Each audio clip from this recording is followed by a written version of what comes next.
اب سحری کا مرحلہ آتا ہے تو ہمیں اور آپ کو سحری کا اہتمام ضرور کرنا چاہیے۔ کیوں؟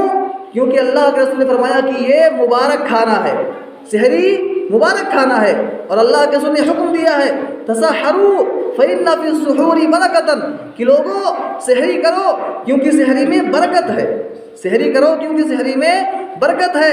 اور ایک اور حدیث میں اللہ کے رسول نے فرمایا البرکۃ فی ثلاث، کہ برکت 3 چیزوں میں ہے، برکت 3 چیزوں میں ہے۔ نمبر 1 فی الجماعت، جماعت میں، یعنی اکٹھے کام کرنے میں، مل جل کر رہنے میں، متحد ہونے میں کیا ہے؟ برکت ہے۔ نمبر 2 وہ سرید، سرید ایک کھانا ہوتا تھا اس دور میں، اسے کہا جاتا تھا، اس میں بھی برکت ہے۔ نمبر 3 فی السحور، سحری میں برکت ہے۔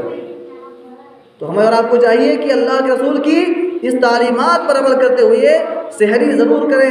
بہت سارے لوگ عشاء کے بعد دیر تک جاگتے ہیں، 12 بج جاتے ہیں، آدھی رات گزر جاتی ہے، اس کے بعد اسی وقت کچھ کھا پی لیتے ہیں، پھر اس کے بعد سو جاتے ہیں اور صبح اٹھتے ہیں۔ یہ اللہ کے رسول کی تعلیم کے خلاف ہے۔ ہمیں اور آپ کو اس سے بچنا چاہیے اور سحری کا اہتمام کرنا چاہیے۔ سحری کا وقت کیا ہے؟ اللہ کے رسول نے فرمایا عجلوا الافطار واخروا السحور، کہ لوگوں افطاری میں جلدی کرو اور سحری میں تاخیر کرو۔ یہ سنت ہے، یہ آپ کی تعلیم ہے، لیکن ہم اور آپ جب ماحول میں دیکھتے ہیں تو بہت ساری مسلم جماعتیں ایسی ہیں جو اللہ کے رسول کی اس تعلیم کے خلاف عمل کرتی ہیں، اور وہ افطاری میں تاخیر کرتی ہیں اور سحری میں احتیاطاً جلدی کرتی ہیں۔ جب ان سے کہا جاتا ہے کہ آپ کا یہ عمل اللہ کے رسول کے خلاف ہے، ان کی تعلیمات کے خلاف ہے، تو وہ کہتے ہیں کہ ہم احتیاط کرتے ہیں۔ وہ احتیاط کیسا احتیاط ہے جسے نہ تو اللہ کے رسول نے کیا ہے اور نہ صحابہ کرام نے کیا ہے؟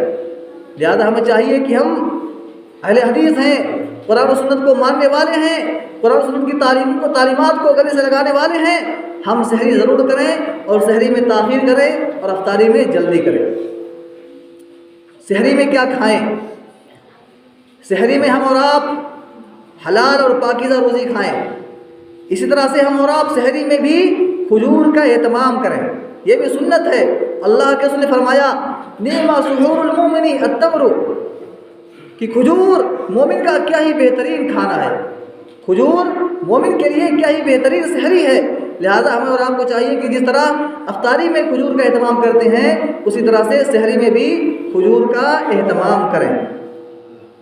اس کے بعد ہم نماز فجر کے لیے آتے ہیں، نماز پڑھتے ہیں، لیکن رمضان میں عام طور پہ یہ ماحول